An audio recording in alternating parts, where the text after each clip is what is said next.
సమరం health channel ప్రేక్షకులకు స్వాగతం.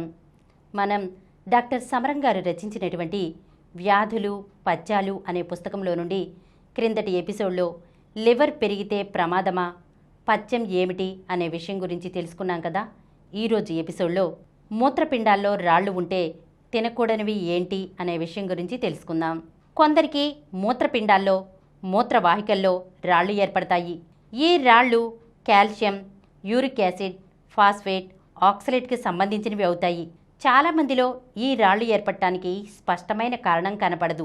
మంచినీళ్ళు చాలా తక్కువ తీసుకోవడం, చెమట ఎక్కువ పోయడం, హైపర్ పారాథైరాయిడిజం, కదలిక లేకుండా బెడ్ మీదే ఉండడం, మూత్ర సంబంధిత దీర్ఘవ్యాధులు, గౌటు వ్యాధి ఉండడం, శరీరంలో రసాయనిక మార్పులు రాళ్ళు ఏర్పడటానికి కొన్ని కారణాలుగా భావిస్తారు. అలాగే ఆహారంలో కాల్షియం, ఆక్సలేట్ శాతం ఎక్కువగా ఉండటం, విటమిన్ ఏ శాతం ఎక్కువ ఉండటం మూత్రపిండాల్లో రాళ్ళు ఏర్పడటానికి కారణం. మూత్రపిండాల్లో, మూత్రవాహికల్లో, మూత్రకోశాల్లో ఏర్పడే రాళ్ళు చిన్నవిగా ఉండవచ్చు లేదా వెలగపండంత పెద్దవిగా ఉండవచ్చు. రాయి ఒకటి కావచ్చు, అనేకం కావచ్చు.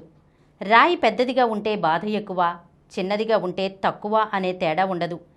చాలా సందర్భాల్లో చిన్న చిన్న రాళ్లే ఎక్కువ బాధ కలిగిస్తాయి.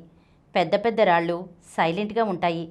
మూత్రపిండాల్లో రాళ్ళు ఏర్పడినప్పుడు వాటిని తీసివేసినా మళ్ళీ రావచ్చు. అందుకని తగిన జాగ్రత్తలు తీసుకోవాలి. తిరిగి రాళ్ళు ఏర్పడకుండా ఆహారంలో నియమాలు పాటించాలి. మూత్రపిండాల్లో రాళ్ళు ఏర్పడేవాళ్ళు తాము తీసుకునే ఆహారంలో ఈ క్రింది వాటిని మానివేయడం కానీ తక్కువ తీసుకోవటం కానీ చేయాలి. ఉలవచారు, పాలాకు, బీట్రూట్, బంగాళదుంపలు, కర్రపెండలం, కండ, ములగకాడ, ఉసిరికాయ, అరటికాయ కూర, బీరకాయ కూర, దానిమ్మ, బాదం, జీడిపప్పు, నువ్వులు బాగా తగ్గించాలి.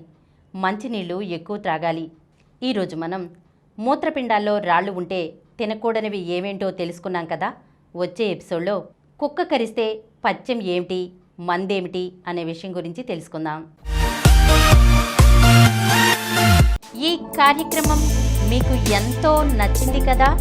ఇటువంటి మరిన్ని వీడియోల కోసం అనతి కాలంలోనే 20 కోట్లకు పైగా వ్యూస్ సాధించిన సమరం ఛానల్ సమర్పించు సమరం హెల్త్ ఛానల్కు సబ్స్క్రైబ్ చేయండి, లైక్ చేయండి, మీ ఫ్రెండ్స్కి షేర్ చేయండి.